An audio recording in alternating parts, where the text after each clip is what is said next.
नमस्कार, good evening, सत श्री अकाल। क्या हालचाल। सीधी बात नो बकवास में एक बार फिर से आप सभी का स्वागत है। दोस्तों, आज की क्लास में मैं बात करने वाला हूं क्लास 10th एनसीईआरटी मैथमेटिक्स के अंशाल 2023 का मॉडल पेपर सॉल्व करने वाला हूं विथ ओएमआर सीट के साथ। आप लोगों को पता होना चाहिए कि इस साल जो उत्तर प्रदेश माध्यमिक शिक्षा परिषद ने बोर्ड पेपर का जो डिज़ाइन किया है वो इस तरह से किया है। सेक्शन ए में यहाँ पर जो खंड आ है इसमें 20 प्रश्न ऐसे होंगे जो ओएमआर सीट पर आपको आंसर देने हैं, ऑप्शनल होंगे। यहाँ पर देखिए 20 अंक के 20 प्रश्न बहुविकल्पीय होंगे जिनको ओएमआर सीट पर देना होगा। बाकी के 50 अंकों के लिए आप लोगों को क्वेश्चन सॉल्व करने होंगे। ठीक है, तो ये था पूरा डाटा और बाकी की बातें आप लोगों को पहले से भी पता होंगी। यदि फिर भी अगर कोई डाउट रह जाए तो प्लीज़ कमेंट सेक्शन में ज़रूर बताइए। हम क्वेश्चंस को सॉल्व करेंगे और चीज़ों को बहुत ही ध्यान से देखेंगे। अगर आप हमारे चैनल पर नए हैं तो वीडियो को लाइक कर दो और चैनल को सब्सक्राइब कर दो। अरे भैया, आप ऐसे इतना प्यार से बोलोगे तो ये लाइक भी नहीं करेंगे और सब्सक्राइब भी नहीं करेंगे। ये तो उन्हीं को लाइक करते हैं ना जो इनको माँ की कसम देते हैं और फोन की कसम देते हैं। अरे नहीं छोटू, ऐसी कोई बात नहीं है। ये लोग बहुत ही अच्छे, मुझे पता है। वीडियो को लाइक भी करेंगे और चैनल को सब्सक्राइब भी करेंगे। लेकिन इससे पहले आपको वीडियो देखना बहुत ज़रूरी है, तो पूरा वीडियो बहुत ध्यान से देखिए। ये टेस्ट आपके लिए बहुत ही यूजफुल होने वाला है। तो चलिए शुरू करते हैं आज का ये टॉपिक। और पहला प्रश्न मैं ले रहा हूँ, आपको दिख रहा होगा। बाकी के आप चाहें तो इसका स्क्रीनशॉट ले सकते हैं। और पहले तो मैं ये सजेस्ट करूँगा कि आप खुद से इन क्वेश्चंस को सॉल्व करिए, बाकी फिर आपकी मर्जी है। ठीक है, चलिए शुरू करते हैं आज का अपना पहला सवाल। यहाँ पर लिखा हुआ है परिमेय संख्या 14,587/1250 का दशमलव प्रसार निम्नलिखित किन दशमलव स्थानों के बाद समाप्त हो जाएगा। तो बहुत ही आसान प्रश्न है, आप चाहें तो इसका भाग देकर देख सकते हैं। मैं डायरेक्टली बता दे रहा हूँ कि ये जो होगा दशमलव के 4 स्थानों तक जाएगा, तो आप भाग देकर आप देख लीजिएगा कि कितना आएगा। ठीक है, तो ये बहुत ज़्यादा मुश्किल नहीं है, इसलिए मैं इससे ज़्यादा सॉल्व नहीं कर रहा हूँ। जो प्रश्न ऐसे ओरली हो जाएंगे उनको हम ऐसे ही बता देंगे, बाकी आप लोगों को सॉल्व करके भी दिखाएंगे। अगला प्रश्न दिया है लासा, मतलब इन दोनों संख्याओं का लासा इतना है, तो इतने का मासा क्या होगा।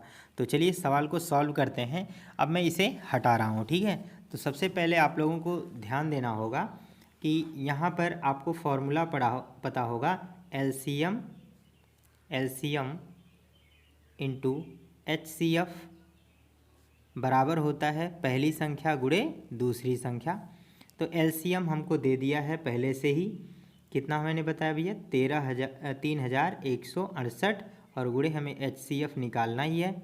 बराबर पहली संख्या हमारी कितनी होगी 132 और गुणे में दिया गया है कितना 288, ये दिया है। हमें HCF निकालना है, तो HCF बराबर हो जाएगा 132 गुणे 288। यहाँ पर ऐसे ही रहने देते हैं और ये मल्टीप्लाई कर रहा है, इधर भेज देंगे तो भाग दे देगा। ठीक है, ये हो जाएगा हमारा।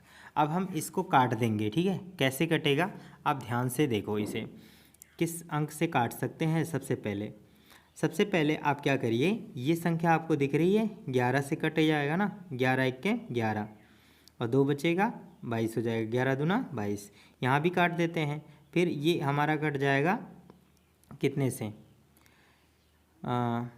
ये हो जाएगा 11 दूना 22 और यहाँ पर बच जाएगा कितना 9, 9 और 6 96 हो जाएगा। तो हो जाएगा 11 अठे 88, 8 बचेगा, फिर 11 अठे 88। इसको इस अंक से काट देंगे तो हमारा HCF कितना निकल के आ जाएगा भैया 12 आ जाएगा। तो राइट आंसर क्या होगा आप लोग देख सकते हैं, यहाँ पर 12 इज़ द राइट आंसर। ठीक है, नेक्स्ट क्वेश्चन करते हैं। यदि 65 और 117 के HCF को 65m माइनस 117 के रूप में व्यक्त किया जाए तो m का मान क्या होगा। एक अंक का प्रश्न है, तो अब इसे कैसे सॉल्व करेंगे देखिए। आप चाहें तो इस प्रश्न को भी स्क्रीनशॉट ले सकते हैं। पहले कितना दिया है 65 और दिया है 117, इन दोनों का HCF जो होगा वो कितने का रूप का होगा 65m माइनस 117 का होगा। ये आपको दे दिया है, आप इस क्वेश्चन को सेपरेट कर दीजिए। अब आप HCF निकालने के लिए भाग विधि का भी प्रयोग कर सकते हैं। 65 एक्केम 65 आप कर दीजिए, घटा दीजिए इसमें से, ये आ जाएगा 2 और यहाँ पर 11 में से 6 जाएगा 5, 52 और यहाँ पर 65। ठीक है, अब यहाँ से एक बार जाएगा तो ये आ जाएगा 52, यहाँ पर आ जाएगा भैया 13। अब 13 का भाग दे देंगे 52 में। ठीक है, 13 का भाग दे देंगे कितना, 52 में। तो अब ये हो जाएगा 13 चौके 52। इस तरह से ये कट गया तो HCF मेरा कितना आ जाएगा, HCF हो जाएगा 13। और ये HCF ये 13 है वो इतने के बराबर है, तो हम यहाँ पर लिख सकते हैं 13। ठीक है, आप इसे उधर भेज दीजिए तो ये हो जाएगा 65M बराबर, ये उधर जाएगा प्लस हो जाएगा। अब 117 में 13 जोड़ देंगे तो 130 हो जाएगा, तो M बराबर हो जाएगा 130 में 65। आप इसको काट दीजिए तो M बराबर कितना आ जाएगा भैया, 2। तो 2 इज़ द राइट आंसर। मैं आप लोगों को दिखा रहा हूँ, यहाँ पर 2 वाला ऑप्शन सही होगा। नेक्स्ट क्वेश्चन करते हैं, उसके बाद अगला सवाल दे दिया है हमको। नेक्स्ट सवाल, अगला प्रश्न करूँगा, मैं थोड़ा भूल गया इधर फिर से। एक भिन्न का अंश उसके हर के 2 गुने से 1 अधिक है। यदि हर में 3 जोड़ दिया जाए तो भिन्न का मान 1 हो जाता है, वह भिन्न ज्ञात कीजिए। ठीक है, तो चलो करते हैं। सबसे पहले कह रहा एक भिन्न का अंश उसके हर के 2 गुने से 1 अधिक है। तो भिन्न का जो अंश है, देखिए ऊपर क्या होता है भैया, अंश होता है ना, नीचे क्या होता है, हर होता है। नीचे क्या होता है, हर होता है, ऊपर क्या होता है भाई, अंश होता है। तो जो अंश है वो हर के 2 गुने से 1 अधिक है, इसलिए मुझे हर नहीं पता, तो मैं कहूँगा कि हर x है और अंश कितना हो जाएगा, इसका 2 गुना कर देते हैं और 1 जोड़ देते हैं, तो ये हमारी ये भिन्न हो जाएगी। ठीक है, इससे 1 अधिक है, तो ये हमारी भिन्न है। अब हमसे बोला गया कि अगर इसमें से हर में 3 जोड़ा जाए तो हम, अब ये भिन्न हमारा एग्जैक्ट हो जाएगा, इसी से हम आंसर निकालेंगे। तो यहाँ पर आप चाहें देखिए 2 वेरिएबल भी करके लगा सकते हैं। ठीक है, तो 2 वेरिएबल करके भी लगा सकते हो और सिंगल करके भी लगा सकते हैं, कोई दिक्कत नहीं है। आप यहाँ पर हर में 3 जोड़ दीजिए, तो इस सवाल में 2x + 1 अपॉन x है, 3 जोड़ देंगे तो ये भिन्न का मान 1 के बराबर हो जाएगा। अपॉन 1 करके इसका क्रॉस मल्टीप्लाई कर देते हैं तो यह जाएगा 2x + 1 बराबर, इसका गुणा कर देंगे x + 3 हो जाएगा भैया। अब देखिए x को इधर भेज देंगे तो यहाँ आ जाएगा 2x - x बराबर 3 पहले से है, 1 को उधर भेज देंगे तो यह आ जाएगा -1। ठीक है, तो यहाँ आ जाएगा x बराबर क्या हो जाएगा, 3 में से 1 गया 2, तो x की वैल्यू कितनी आ जाएगी, 2 आ जाएगी। मतलब हर में कितना होना चाहिए, 2। अब मैं यहाँ पर रख दूँ अगर, तो x यहाँ आ जाएगा 2 और इस 2 का मान यहाँ रख देंगे तो 2 दूना 4 1 5, अंश में कितना आ जाएगा भाई 5, यानी 5/2 इज़ द राइट आंसर। ठीक है, बहुत ही प्यारा प्रश्न है, आप इसे कर सकते हैं। ठीक है, अगर किसी को कोई डाउट नज़र आ रहा हो तो प्लीज़ कमेंट सेक्शन में ज़रूर बताइएगा। ठीक है, बहुत ही अच्छे से हम लोग करेंगे। ठीक है, नेक्स्ट क्वेश्चन करेंगे, बहुत ही प्यारा प्रश्न है। इसमें कह रहा है कि यदि x + 3y बराबर 6 हो तब x व y के मान क्या होंगे। इस सवाल को किसी को भी लगाने की कोई ज़रूरत नहीं है, इसको हम ऑप्शन से चेक करेंगे। आप पहला वैल्यू जो होगा वो x का मान होगा, दूसरा वैल्यू y का मान होगा, इनको इसमें बारी बारी से रखेंगे, जिस पर ये सेटिस्फाई हो जाएगा LHS = RHS, वो सही हो जाएगा। तो आप पहले x की जगह 0 रखेंगे और यहाँ 6, तो 6 3 18 में 0 जोड़ेंगे तो 18 बराबर नहीं होगा, इसको रखते हैं। 3 यहाँ पर रख दीजिए, 3 एकम 3 और यहाँ पर 3 गुणे 1 रखेंगे, 3 एकम 3, तो 3 3 6 हो जाएगा। तो यही हमारा क्या हो जाएगा, राइट आंसर हो जाएगा। आपको कुछ भी करने की ज़रूरत नहीं है। नेक्स्ट क्वेश्चन करेंगे, अगला सवाल हमारा दे रहा है यदि x + 3y, यदि 1/x² + 6 बराबर 1/10 हो तो x का मान ज्ञात कीजिए। तो आइए अब इस सवाल को हम सॉल्व करेंगे, कैसे करेंगे देखते हैं। ठीक है, तो देखो भाई कैसे करना है इस सवाल को। देखो फर्स्ट ऑफ ऑल हमको दे रखा है 1/x² + 6 = 1/10।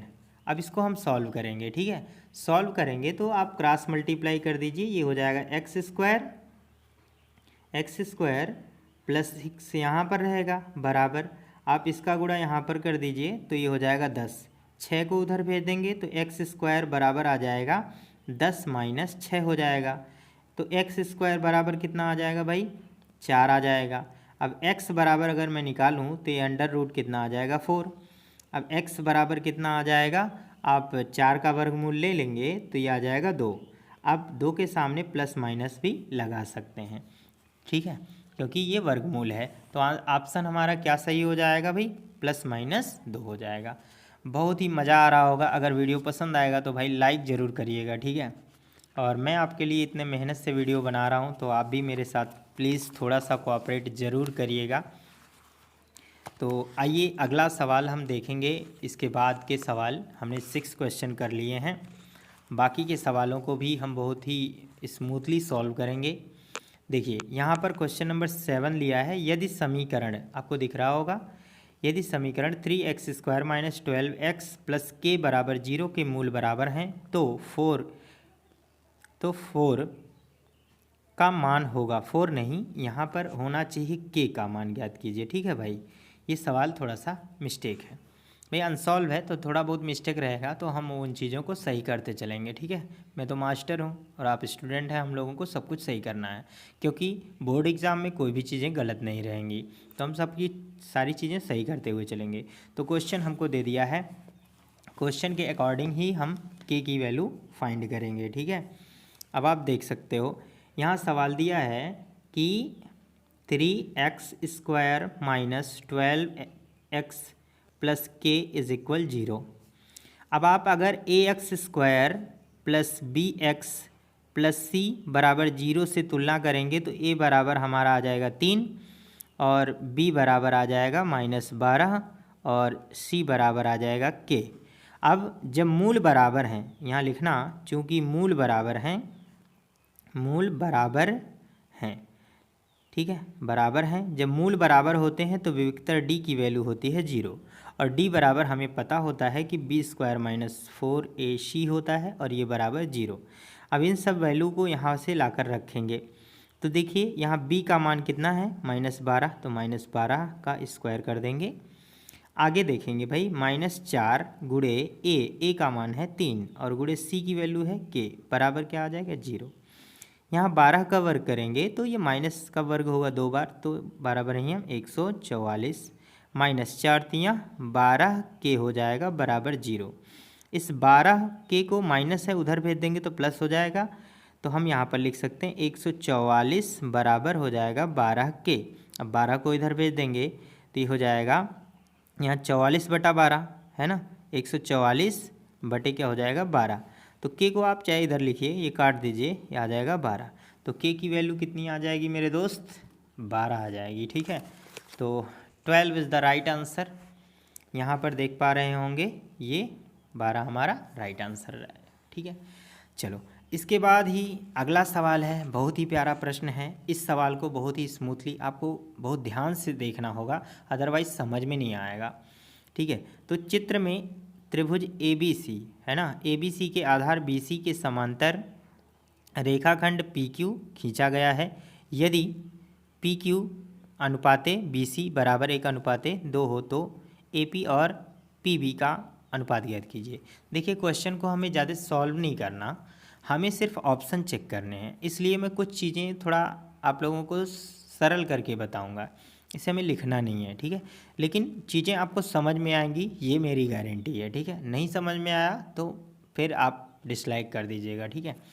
तो चलो अब इस क्वेश्चन को सॉल्व करते हैं। ऑप्शन आप देख लीजिए, सवाल को मैं यहाँ पे सॉल्व करूँगा, ठीक है। थोड़ा सा आगे बढ़ा दे रहा हूँ मैं यहाँ पर। अब देखिए इस सवाल को हम कैसे सॉल्व करेंगे, ठीक है। अब देखिए सॉल्व करने का जो तरीका है, हमारे पास यहाँ पर ये ट्रायंगल दे दिया गया है, इस ट्रायंगल को यहाँ पर ड्रॉ करेंगे हम। ये है हमारा A, ये है B, ये है C और यहाँ पर ये पैरेलल लाइन है PQ, ये आप देख पा रहे हैं। आप इसमें सबसे पहले हमको क्या दिया गया है, देखिए PQ पैरेलल है BC के, ये हमको दे दिया है। इसी के अकॉर्डिंग हमें सॉल्व करना है। आप देख पा रहे होंगे कि त्रिभुज APQ दो त्रिभुज हैं ए पी क्यू और आपका क्या है ए बी सी। इस तरह से लिखना, त्रिभुज ए पी क्यू तथा त्रिभुज ए बी सी में ये त्रिभुज दे दिया है हमको। अब इसके बाद हम करेंगे क्या, इनको हम समरूप सिद्ध करेंगे। तो आप पहले देखिएगा कि इन दोनों त्रिभुज में कोण ए क्या है, कोण ए के बराबर है, ये उभयनिष्ठ है। आप समझ पा रहे होंगे, क्लियर है बात, बहुत अच्छे। अब आप देखो ये वाला एंगल इस वाले एंगल के बराबर होगा और ये वाला एंगल इस वाले एंगल के बराबर होगा। रीज़न क्या है, क्योंकि क्या है ये संगत कोण है, क्या है संगत कोण है, ठीक है। तो यहाँ पर लिखना कि कोण ए पी क्यू बराबर हो जाएगा कोण ए बी सी के, है ना, या ये यहाँ पर लिख लेना संगत कोण है, संगत कोण है, ठीक है। इसी तरह से इधर भी हो जाएगा ए क्यू पी बराबर हो जाएगा ए सी बी, ये भी आपका संगत कोण हो जाएगा। इस प्रकार हम कह सकते हैं त्रिभुज ए पी क्यू क्या हो जाएगा भैया, समरूप हो जाएगा त्रिभुज ए बी सी के। अगर समरूप हो गया तो आप लोगों को इतना तो पता ही होगा कि समरूपता का एक नियम है। समरूपता में जो त्रिभुज समरूप होते हैं ये किस नियम से, ए वाले नियम से ये समरूप हो जाएंगे। समरूपता का नियम ये कहता है कि दो समरूप त्रिभुजों की संगत भुजाओं का अनुपात क्या होता है, बराबर होता है। तो हमें जो चीज़ें ज्ञात करनी है वहाँ से लेंगे, ए पी और क्या लेना है पी बी, इन्हीं चीज़ों को हम लेंगे। इस भुजा को ले लेते हैं और जो हमें दिया है तो यहाँ पर लिख लेंगे ए पी, यहाँ पर हो जाएगा ए पी और ये पूरी भुजा ले लेंगे ए पी बटे ए बी बराबर इसकी छोटी भुजा ये पी क्यू बराबर हो जाएगा बी सी के। और यहाँ पर हमें ये चीज़ दिया ही था अनुपात पी क्यू, और ये अनुपात दिया था 1/3, ठीक है। क्यों, क्योंकि ये चीज़ हमें पहले से दिया है कि पी क्यू अनुपाते बी सी बराबर है 1/3 के, तो इसका बटे 1/3 हो जाएगा। क्लियर है बात। अब देखो हम क्या करेंगे, इस वाले कॉम्बिनेशन को यहाँ से उठाते हैं, ठीक है। इस वाले कॉम्बिनेशन को आप उठाएंगे, यहाँ हो जाएगा ए पी बटे ये जो ए बी है, हालांकि ये बराबर आपका यहाँ सिर्फ ए बी ही होगा अभी, लेकिन इस ए बी को क्या लिख सकते हो, यहाँ से लेकर यहाँ तक के चीज़ों को हम दो सेपरेट भागों में तोड़ देते हैं। तो ये हो सकता है A P plus P B बराबर क्या हो जाएगा भैया 1/3। अब आप 3 का क्रॉस मल्टीप्लाई कर दें, 3AP बराबर 1 का गुणा हो जाएगा ये AP प्लस हो जाएगा PB। अब आप देख लो यहाँ पर हमें क्या कह रहा है, AP को आप इधर भेजिए तो 3AP में से 1AP घट जाएगा, तो कितना आ जाएगा 2AP। 2AP बराबर आ जाएगा PB। हमसे पूछा क्या गया है AP और PB का अनुपात, तो आप क्या करिए इसका गुणा 1 मान सकते हैं ना, इसको इधर भेजिए AP बटे PB, ये PB हो जाएगा बराबर यहाँ 1 है नीचे 2 ले आइए तो ये हो जाएगा 1/2, या हम इसको लिख सकते हैं 1/2। तो 1/2 इज़ द राइट आंसर। बहुत ही प्यारा प्रश्न था, थोड़ा सा कठिन था। जिन लोगों को ज्योमेट्री कम समझ में आती है उनके लिए थोड़ा ज़्यादा ही कठिन हो गया होगा सवाल, तो टेंशन ना लो भाई, हर चीज़ें आसान कर ली जाएंगी, ठीक है, कोई दिक्कत नहीं। आगे सवाल पर बढ़ते हैं। यहाँ पर कह रहा है कि यदि एक रेखा किसी त्रिभुज के दो भुजाओं को एक ही अनुपात में विभाजित करती हो, इसी तरह का सवाल है। ये एक रेखा अगर इसको सेम अनुपात में विभाजित कर रहे हो, इसको अगर समान अनुपात में विभाजित कर रही है तो वह तीसरी भुजा के क्या होगा, समांतर होगा। यहाँ पर आप देख पा रहे होंगे इसी का अपोजिट है, कोई टेंशन नहीं है, ठीक है। अगला सवाल देखते हैं भाई, बिंदुओं तथा को मिलाने वाले रेखाखंड के मध्य बिंदु के निर्देशांक हैं। तो भाई ये क्वेश्चन थोड़ा सा अधूरा दिया है, तो दो बिंदुओं, यहाँ पर ये क्वेश्चन हम लोग छोड़ देते हैं, ठीक है। बिंदु की अक्ष से दूरी होगी, तो यहाँ पर कोई बिंदु दिया नहीं है। अब इसमें हम लोगों को ये दो क्वेश्चन जो हैं इनकम्प्लीट हैं, पर मैं आप लोगों को यहाँ पर एक क्वेश्चन दे रहा हूँ। बिंदु कोई भी बिंदु बना लेते हैं हम, ठीक है। बिंदु मैं यहाँ पर बता रहा हूँ, यहाँ से आगे की चीज़ें। अगर हमने ले लिया 1 3 ले लिया, और अगर यहाँ से पूछा जाए यक्ष अक्ष से दूरी, अगर इस तरह का सवाल आए, इस तरह का सवाल आने के चांसेस बहुत ज़्यादा रहते हैं भाई, तो आप इसको इग्नोर मत करिएगा। जैसे बिंदु 1 3 की यक्ष अक्ष से दूरी, अगर यक्ष अक्ष से दूरी पूछेगा तो वाई वाला पॉइंट बताना है, अगर वाई अक्ष से दूरी पूछेगा तो यक्ष वाला पॉइंट बताना है। अगर यक्ष अक्ष से दूरी पूछेगा तो वाई वाला बिंदु कितना है, 3 है, तो 3 इकाई हो जाएगी। कितनी हो जाएगी भैया, 3 इकाई। अगर पूछता कि वाई अक्ष से दूरी कितनी है तो 1 इकाई हो जाता। इस प्रकार के प्रश्न आने के चांसेस बहुत ज़्यादा होते हैं। तो दोस्तों इस क्वेश्चन को इग्नोर मत करना, अच्छे से समझना। अगला सवाल मेरा कह रहा है कि सेक थीटा बराबर 2, तो थीटा का मान ज्ञात कीजिए। ये भी एक इम्पॉर्टेंट क्वेश्चन है, आप इसे भी ध्यान से ज़रूर देखें। तो चलिए बात करेंगे इस सवाल के बारे में। सेक थीटा बराबर 2, तो थीटा का मान क्या होगा। वैसे मैं आप लोगों को डायरेक्टली भी बता सकता हूँ। देखो सेक थीटा मतलब सेक के कितने डिग्री में मान 2 होता है। पहले आप समझो, कास के 60 अंश के मान में 1/2 होता है, और कास की जो वैल्यू होती है वो क्या होता है, सेक के उल्टा होता है। तो ये हो जाएगा भैया 1/2, मतलब सेक 60 अंश की वैल्यू हो जाएगी, ठीक है। ये भी आप कर सकते हो, टेंशन लेने की कोई ज़रूरत नहीं है। अगर फिर भी कोई डाउट रह जाए तो मैं यहाँ सॉल्व करके भी आप लोगों को इसे बता देता हूँ, ठीक है। टेंशन ना लो भाई, ठीक। आप लेकिन पहले आप लोगों को सारणी वगैरह याद करनी होगी, उन चीज़ों को आप लोगों को इग्नोर नहीं करना है, ठीक है। सुन लो, यहाँ पर हमको दिया है सेक थीटा। जो बच्चे नहीं जानते उन्हें ध्यान देना होगा। सेक थीटा बराबर 2 है, तो जो इधर लिखा है सेक थीटा में लिखूँ बराबर, इस तरह का भी प्रश्न आएगा। और 2 है ना, सेक की कितनी वैल्यू में 2 होता है, आप उस सारणी को याद करिए। सेक बराबर क्या हो जाएगा, सेक 60 अंश की वैल्यू 2 होती है, तो 2 बराबर यहाँ सेक 60 अंश। अब देखो आप सेक काट सकते हैं, पर काटना नहीं है, मैं बता रहा हूँ। अगर तुलना करोगे सेक बराबर है तो थीटा बराबर कितना आ जाएगा, 60 डिग्री। तो 60 आपका राइट आंसर हो जाएगा, ये मैंने बताया। नेक्स्ट क्वेश्चन पर बढ़ते हैं दोस्तों। अगला सवाल भी त्रिकोणमिति से ही लिया गया है। तो यहाँ कह रहा है यदि कॉस थीटा बराबर साइन थीटा, तो थीटा की वैल्यू 0 या 0 से बड़ी होगी या 90 से कम होगी, तो सेक ए का मान ज्ञात कीजिए। तो सबसे पहले भाई हमें सेक की वैल्यू निकालनी है। तो कैसे निकालेंगे, पहले चेक करते हैं, ठीक है।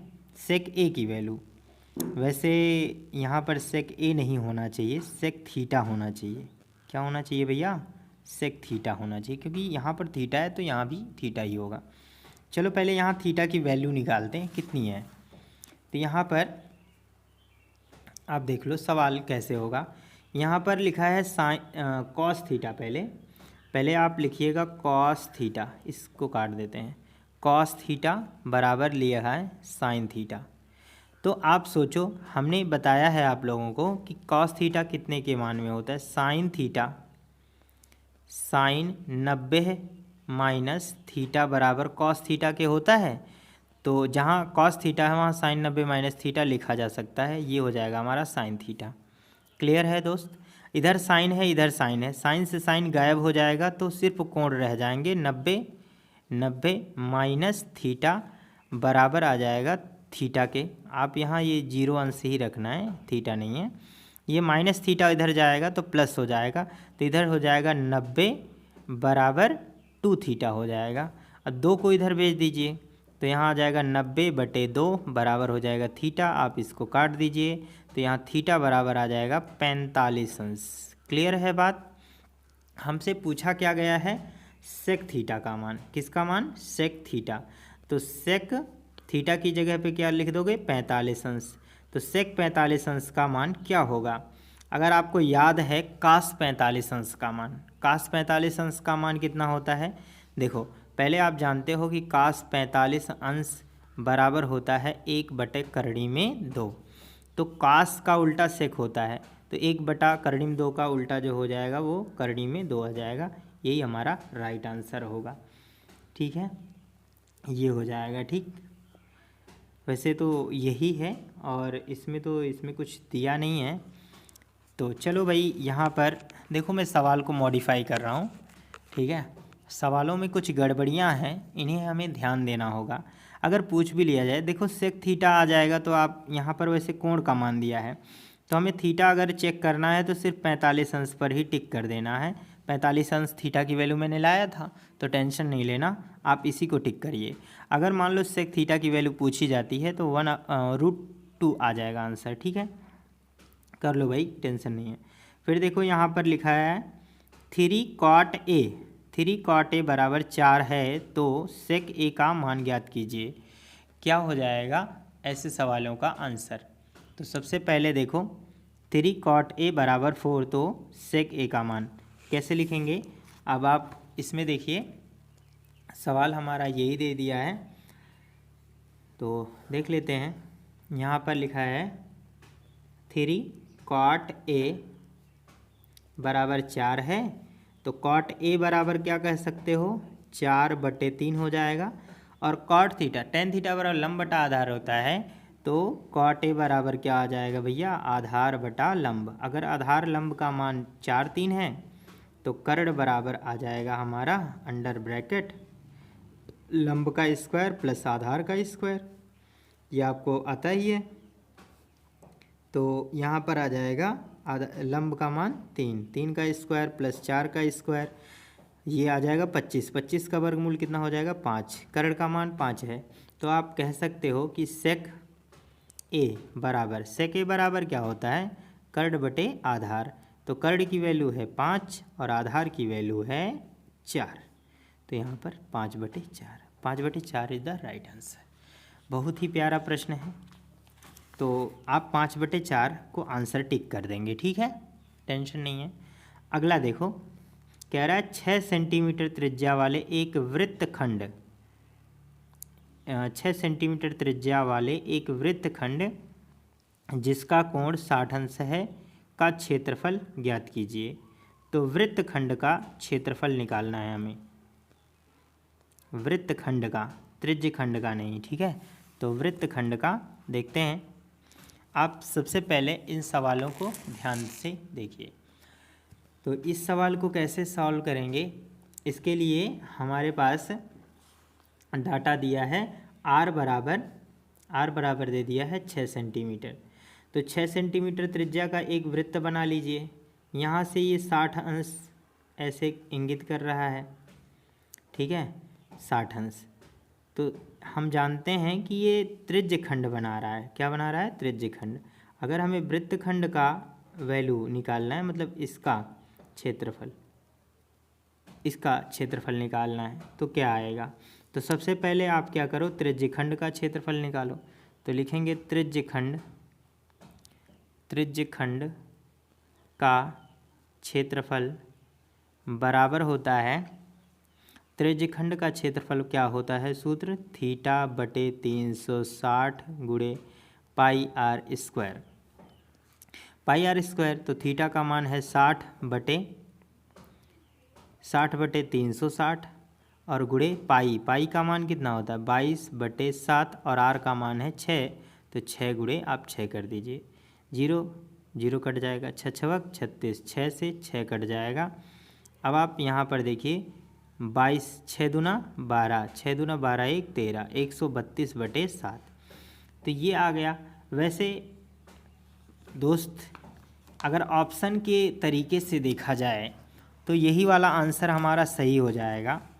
132 सेंटीमीटर, 132/7 सेंटीमीटर स्क्वायर क्षेत्रफल है ना, तो स्क्वायर ही रहेगा। यहाँ पर वृत्तखंड नहीं बल्कि हमें त्रिज्यखंड चाहिए। क्या चाहिए भैया? त्रिज्यखंड, अदरवाइज़ आपका सवाल गलत हो जाएगा। वैसे त्रिज्यखंड की वैल्यू पूछी गई है, टेंशन ना लो, गलत नहीं है, ठीक है। तो अगर मान लो वृत्तखंड का पूछा भी जाता तो हमको क्या करना पड़ता, 132 ये सेंटीमीटर स्क्वायर आ गया। वैसे यही ऑप्शन सही है, अगर आ जाए तो आप त्रिभुज का क्षेत्रफल क्या कर दीजिए, इसमें से घटा दीजिए। अब त्रिभुज अगर ये 60 है तो ये भी 60 हो जाएगा, ये भी 60 हो जाएगा, ये त्रिज्या है, ये भी त्रिज्या है, तो इसकी भुजा कितनी है 6 सेंटीमीटर, ये भी 6, तो ये भी 6 हो जाएगा। तो आप इस त्रिभुज का क्षेत्रफल निकाल लीजिएगा, क्योंकि ये समबाहु त्रिभुज है और समबाहु त्रिभुज का क्षेत्रफल का सूत्र होता है √3/4 इंटू A², मतलब भुजा का स्क्वायर। तो यहाँ से आप निकाल लीजिएगा, लेकिन ये लगाना नहीं है यहाँ पर यही आंसर आपको टिक करना है। नेक्स्ट क्वेश्चन देखेंगे भाई, टेंशन नहीं है, सही है भाई। अब आगे देखो, त्रिज्या A इकाई के एक वृत्त के परिगत खींचे जाने वाले, त्रिज्या A इकाई के एक वृत्त के परिगत खींचे जाने वाले एक वर्ग का परिमाप है, ठीक है। त्रिज्या A इकाई वाले एक वृत्त के परिगत मतलब बाहर, तो त्रिज्या A इकाई वाला एक, सपोज करो ऐसे ही, क्वेश्चन कौन सा था, क्वेश्चन नंबर 16 है, 16 वाला प्रश्न है। तो 16 प्रश्न को आप A त्रिज्या वाला एक वृत्त खींच दीजिए। इसकी त्रिज्या हम कितनी कंसीडर कर रहे हैं, A कर रहे हैं, ठीक है। तो अब आप देखो, इसके परिगत का मतलब क्या होता है, इसके बाहर जो टच इसको करे, इस तरह से एक वृत्त हमें खींचना है, ये इसको टच करना चाहिए, ठीक है। और इसको यहाँ से टच करें, इसको वैसे यहाँ से भी टच करना चाहिए। तो सोचो, अगर आधी दूरी A है तो यहाँ से लेकर यहाँ तक की दूरी कितनी हो जाएगी, ये भी A हो जाएगी, है ना। तो मतलब यहाँ से यहाँ तक का क्या हो जाएगा, डायमीटर हो जाएगा, D बराबर 2A होगा, और यही DA 2A इसकी भुजा के बराबर है। अगर एक भुजा 2A है तो हम जानते हैं ये भी 2A हो जाएगा, ये भी 2A हो जाएगा, ये भी 2A हो जाएगा। तो सबको जोड़ेंगे तो 2 2 4 2 6 2 8। तो यहाँ पर ये परिमाप, तो यहाँ पर लिखिएगा वर्ग का परिमाप बराबर होता है 4 गुणे भुजा। क्या हो जाएगा भैया, 4 गुणे भुजा। तो 4 गुणे भुजा का मान क्या है, 2A के बराबर है, तो 4 दूना 8A। तो 8A वैसे परिमाप है, तो आप इकाई लिख लीजिए, 8 इकाई। क्षेत्रफल नहीं है, वरना वर्ग इकाई हम करते हैं, ठीक है। तो यहाँ पर 8A इकाई, ये वाला ऑप्शन सही हो जाएगा। आगे देखिए, आगे के सवाल इसको मैं सॉल्व करूँगा, ठीक है, लेकिन इससे पहले कुछ और प्रश्न हैं, उनको भी आप देख लीजिए, बहुत ही आसान होंगे। बैडमिंटन खेलने के लिए प्रयुक्त की जाने वाली एक शटल कॉक का आकार निम्न संयोजक होता है, ठीक है। तो वैसे आप शटल कॉक का क्या मतलब है पहले ये समझो, पहले शटल कॉक का क्या मतलब है। बहुत ही आसान प्रश्न है, ओरली आप कर सकते हैं। शटल कॉक का मतलब चिड़िया है। जैसे जब बैडमिंटन खेलते हैं तो चिड़िया ऐसी हुई होती है, ऐसे ही तो होती है चिड़िया, ऐसे इस तरह से ये चिड़िया होती है। तो ये आकार क्या है, यहाँ पर छिन्नक है, क्या है, छिन्नक जैसा है ना, छिन्नक है। और ये क्या है, अर्धगोला है, क्या है, अर्धगोला है। तो छिन्नक और अर्धगोले का आकार हो जाएगा, यहाँ पर ये वाला ऑप्शन सही हो जाएगा। छिन्नक, ये एक शंकु के छिन्नक और एक अर्धगोले का आकार है, तो ये ऑप्शन सही होगा। एक बारंबारता बंटन के माध्य माध्यिका बहुलक के बीच संबंध। तो एक सूत्र होता है कि बहुलक बराबर 3 माध्यिका, ये यहाँ पर बराबर का निशान रहेगा। सूत्र मैं यहीं पर लिख दे रहा हूँ डायरेक्टली, यहाँ पर दोनों ऑप्शन सही जैसे दिख रहे हैं, पर ये सही नहीं है। तो डायरेक्टली एक फॉर्मूला आप लिख लीजिए, बहुलक बराबर होता है 3 माध्यिका, 3 माध्यिका -2 माध्य, ये मेन फार्मूला है, आपको ऐसा ऑप्शन दिखेगा तो वही टिक करना है। आप चाहें तो यहाँ पर -2 माध्य लगा लें तो ये सही हो जाएगा, अदरवाइज ये जो भी ऑप्शन को सही करना है कर लो। आइए अब इस सवाल को भी हम सॉल्व कर लेते हैं, अदरवाइज़ आप लोग सोचेंगे सर कठिन प्रश्न है क्या, भग गए। व्यास 1 सेंटीमीटर वाली 8 सेंटीमीटर, व्यास 1 सेंटीमीटर वाली 8 सेंटीमीटर लंबी एक तांबे की छड़ को एक समान मोटाई वाले 18 मीटर लंबे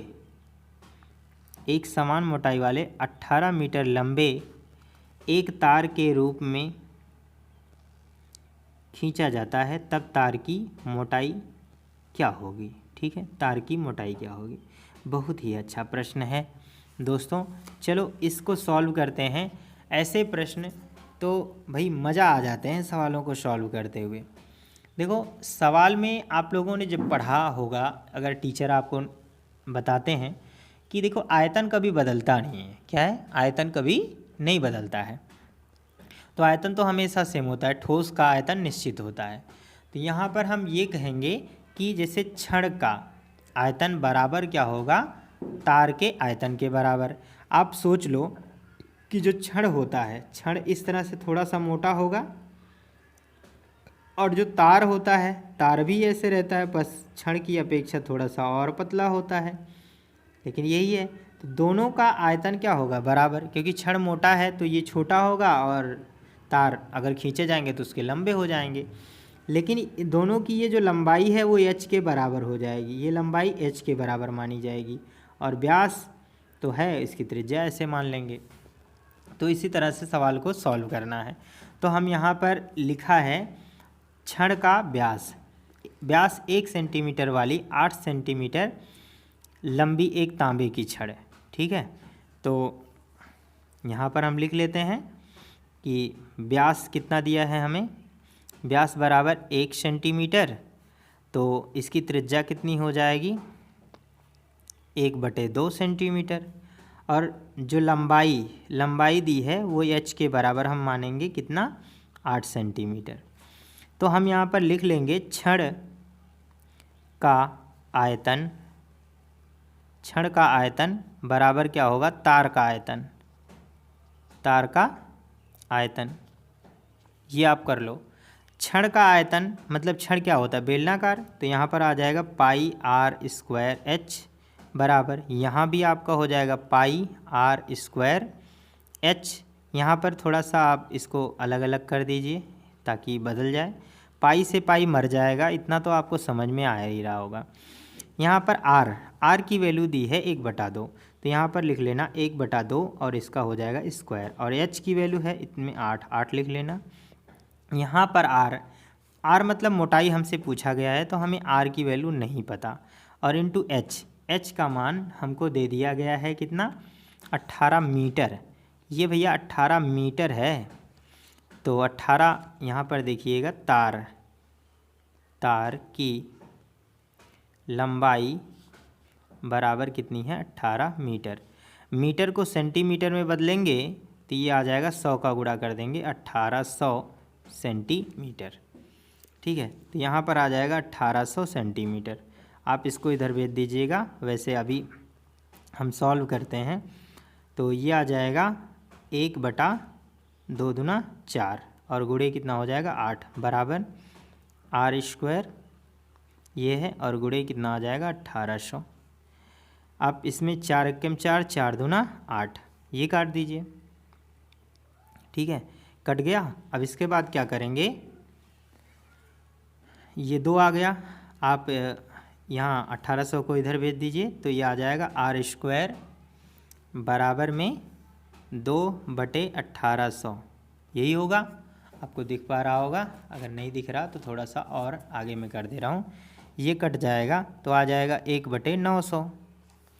अब अगर r की वैल्यू मैं निकालूँ, सिर्फ r की वैल्यू, तो आप थोड़ा सा इधर भी देख लो, इस सवाल को आगे की चीज़ें यहाँ पर देख लीजिए। तो r बराबर कितना आ जाएगा, 900 है ना, 900 का वर्गमूल हो जाएगा, तो ये बराबर 1/9 का वर्गमूल कितना हो जाएगा, 1/30। एक बटे कितना हो जाएगा, 30 हो जाएगा। तो ये है हमारा सेंटीमीटर, इतना ये आर का मान हो जाएगा, आर बराबर 1/30 सेंटीमीटर। और बात पूरी मोटाई की है तो ये हम कह सकते हैं कि डी बराबर आ जाएगा 2 गुणे आर, या हम कह सकते हैं 2 गुणे 1/30। काट दीजिए, 1/15 आ जाएगा। तो मोटाई क्या हो जाएगी, डी बराबर 1/15। ठीक है, अब इसको सॉल्व कर लीजिए, 15 का भाग दे दीजिए, अप्रॉक्सीमेट इतनी मोटाई आ जाएगी, इतनी सेंटीमीटर की। ठीक है, भाग देकर आप देख सकते हैं। वैसे इसमें अभी ऑप्शन नहीं दिया है तो एक में हम भाग देकर देख लेते हैं। एक में आप 15 का भाग देंगे तो कितना आ जाएगा, थोड़ा सा मैं यहाँ पर भाग ले रहा हूँ, एक भाग नहीं भाग दे रहा हूँ। ठीक है, तो यहाँ आ जाएगा, दशमलव ले जाओगे 10 हो जाएगा, नहीं जा रहा है, दशमलव ले गया तो भी नहीं गया। और ये सेंटीमीटर है, वैसे हमें यहाँ एम में मान दिया है, मिलीमीटर में ना, तो मिलीमीटर में 1 सेंटीमीटर में 10 मिलीमीटर होता है। तो वैसे मैं यहाँ पर इसको और भी बदल ले रहा हूँ, तो ये आ जाएगा, देख लीजिए यहाँ पर इतना कर लो। ठीक, यहाँ पर ध्यान दीजिए, ये सवाल जो है थोड़ा सा आप सेंटीमीटर को जब मिलीमीटर में बदलेंगे तो 10/15 हो जाएगा मिलीमीटर। 5 दूना 10 कर लीजिए, 5 तियाँ 15, तो 2 बटा कितना हो गया, 3। कितना आ जाएगा, 2/3। तो 2 में आप भाग दे दीजिए, 2 में भाग दे दीजिए 3 का, तो दशमलव बढ़ाइए, 0 बढ़ जाएगा, 3 छक 18। ठीक है, 2 बचेगा, 3 छक 18, इस तरह से 6 बढ़ता जाएगा, तो 0.6 mm। Very good, very good, very good, very good, very good. ये आपका लगभग हो जाएगा, लगभग में लिखा है, तो ये आंसर हो जाएगा यार, टेंशन नहीं। आगे एक सवाल और बचा है, इस सवाल को भी हम कर लेते हैं बहुत ही प्यारे तरीके से। सवाल दिया है, इम्पॉर्टेंट सवाल है, कह रहा है कि अल्फ़ा, अल्फ़ा+2, अल्फ़ा+4, अल्फ़ा+6 तथा अल्फ़ा+8 का समांतर माध्य 11 है, अल्फ़ा का मान होगा, कितना होगा, कह लिया, कितना होगा। ठीक है, चलो भाई इस क्वेश्चन को करते हैं, आप देख लो।